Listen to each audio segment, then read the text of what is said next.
ಬೆಂಗಳೂರು ಮೈಸೂರು ಶತಪಥ ರಸ್ತೆಯಲ್ಲಿರುವಂತಹ ಷಷ್ಠಿ ಸುಬ್ರಹ್ಮಣ್ಯ ದೇವಾಲಯದ ಹಬ್ಬ ಇನ್ನೇನು ಸಮೀಪವಾಗ್ತಾ ಇದ್ದು ನಾಳೆ ನಡೆಯಲಿರುವಂಥ ಷಷ್ಠಿ ಹಬ್ಬಕ್ಕೆ ಈಗಾಗಲೇ ದೇವಾಲಯಕ್ಕೆ ಹಲವಾರು ಪ್ರಿಪ್ರೇಷನ್ಸ್ಗಳನ್ನ ಮಾಡಿಕೊಳ್ಳಲಾಗಿದೆ. ನಾನು ನಿಮಗೆ ದೃಶ್ಯದಲ್ಲೂ ಸಹ ತೋರಿಸ್ತಾ ಹೋಗ್ತೇನೆ. ಏನು ನಾವು ನೋಡ್ಬೋದು, ಏನು 4 ವರ್ಷಗಳಿಂದ ನಡೆಯದೇ ಇರತಕ್ಕಂಥ ಷಷ್ಠಿ ಹಬ್ಬವು ಈಗ ಮೈಸೂರಿನ ಸಮೀಪದಲ್ಲಿರುವಂತಹ ಆ ಷಷ್ಠಿ ದೇವಾಲಯದಲ್ಲಿ ನಡೀತಾ ಇರತಕ್ಕಂಥದ್ದು. ಈಗಾಗಲೇ 3 ವರ್ಷಗಳ ಅಂತರವನ್ನು ಪಡೆದಿದ್ದಂತಹ ಕೋವಿಡ್ನ ಸಂದರ್ಭದಲ್ಲಿ ದೇವಾಲಯವನ್ನು ಅಂದರೆ ಈ ಷಷ್ಠಿ ದೇವಾಲಯವನ್ನು ನವೀಕರಣ ಮಾಡುವಂಥ ಕೆಲಸವನ್ನು ಮಾಡಲಾಗಿತ್ತು.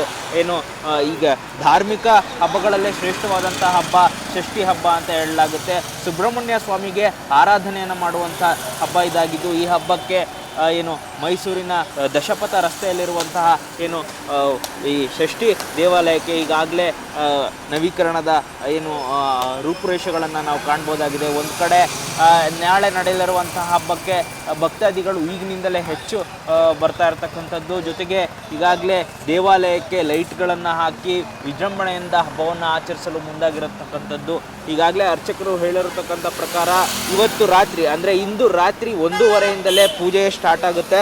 1:30ಯಿಂದ 3:30 ತನಕ ಕೂಡ ಅಂದರೆ ಬೆಳಗಿನ ಜಾವ ಮುಂಜಾನೆ 3:30 ತನಕ ಕೂಡ ಪೂಜೆ ನಡೆಯಲಿದ್ದು 3:30ಯಿಂದ ದರ್ಶನಕ್ಕೆ ಅವಕಾಶವನ್ನು ಮಾಡಿಕೊಡಲಾಗುತ್ತೆ. ಭಕ್ತಾದಿಗಳು ಏನು ಭೇಟಿ ನೀಡ್ತಾರೆ ಅವ್ರಿಗೆ 3:30ಯಿಂದ ಕೂಡ ದೇವರ ದರ್ಶನವನ್ನು ಪಡೆಯಬಹುದಾಗಿದೆ. ಒಂದು ಕಡೆ ಏನು ಮೇನ್ ರೋಡ್ ಇದಾಗಿದ್ದು ಮೇನ್ ರಸ್ತೆಯಲ್ಲೇ ಮುಖ್ಯ ರಸ್ತೆಯಲ್ಲಿಯೇ ವಾಹನಗಳು ಸಂಚಾರ ಮಾಡುವಂಥ ಜಾಗದಲ್ಲಿಯೇ ಒಂದು ಕಡೆ ಫುಟ್ಪಾತ್ನಲ್ಲಿ ವ್ಯಾಪಾರಸ್ಥರು ಅಂದರೆ ವರ್ಷಕ್ಕೆ ಒಂದು ಬಾರಿ ಬರುವಂಥ ಹಬ್ಬಕ್ಕೆ ವ್ಯಾಪಾರ ಮಾಡಲಿಕ್ಕಾಗಿಯೇ ಹಲವಾರು ವ್ಯಾಪಾರಸ್ಥರು ಇಲ್ಲಿಗೆ ಭೇಟಿ ನೀಡ್ತಾರೆ. ಕಳೆದ 4 ವರ್ಷಗಳಿಂದ ಕೂಡ ವ್ಯಾಪಾರ ವಹಿವಾಟನ್ನು ನಡೆಸಿರಲಿಲ್ಲ. ಅಂದರೆ ಬೇರೆ ಬೇರೆ ಜಾತ್ರೆಗಳಲ್ಲಿ ಇಲ್ಲಿಯ ವ್ಯಾಪಾರಸ್ಥರು ಹೋಗ್ತಾಯಿದ್ರು, ವ್ಯಾಪಾರ ಮಾಡ್ತಾಯಿದ್ರು, ಬರ್ತಾಯಿದ್ರು. ಆದರೆ ಮೈಸೂರಿಗರು ಅದರಲ್ಲೂ ಗ್ರಾಮೀಣ ಭಾಗದ ಭಕ್ತಾದಿಗಳು ಈ ಸುಬ್ರಹ್ಮಣ್ಯ ಸ್ವಾಮಿಗೆ ಹೆಚ್ಚು ಭಕ್ತಾದಿಗಳಿರೋದ್ರಿಂದ ಇಲ್ಲಿಯ ವ್ಯಾಪಾರಸ್ಥರು ಇಲ್ಲಿಗೆ ಬಂದು ವ್ಯಾಪಾರ ಮಾಡತಕ್ಕಂಥದ್ದು. ಇಲ್ಲಿ ವ್ಯಾಪಾರ ಮಾಡಿಕೊಂಡು ಲಾಭ ಪಡ್ಕೊಂಡು ಹೋಗ್ತಾಯಿದ್ರು ಪ್ರತಿ ವರ್ಷ ಕೂಡ. 4 ವರ್ಷಗಳಿಂದ ಕೂಡ ಅವ್ರಿಗೂ ಕೂಡ ಒಂದು ರೀತಿ ಬೇಸರ ಆಗಿತ್ತು. ಈ ಬಾರಿ ಹೆಚ್ಚು ಭಕ್ತಾದಿಗಳು ಬರ್ತಾರೆ ಅನ್ನೋ ನಿರೀಕ್ಷೆಯಲ್ಲಿ ಈಗಾಗಲೇ ಒಂದು ದಿನಕ್ಕೆ ಮುಂಚೆನೇ ಎಲ್ಲ ಟೆಂಟ್ಗಳನ್ನು ಅವರ ಅಂಗಡಿ ಮಳಿಗೆಗಳನ್ನು ತಾತ್ಕಾಲಿಕವಾಗಿ ಇಲ್ಲಿ ನಿರ್ಮಾಣ ಮಾಡಿಕೊಂಡಿರೋದನ್ನು ಕೂಡ ನಾವು ಕಾಣ್ತಾ ಇದ್ದೀವಿ.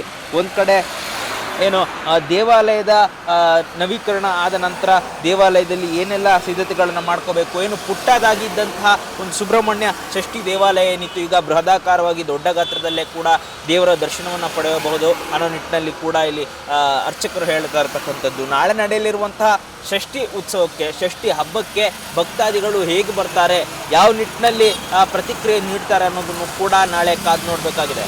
ಕ್ಯಾಮ್ರಾಮ್ಯಾನ್ ಸುಬ್ರಹ್ಮಣ್ಯ ಜೊತೆ ರವಿಕಿರಣ್, ಅಮೋಘ ಕರ್ನಾಟಕ, ಮೈಸೂರು.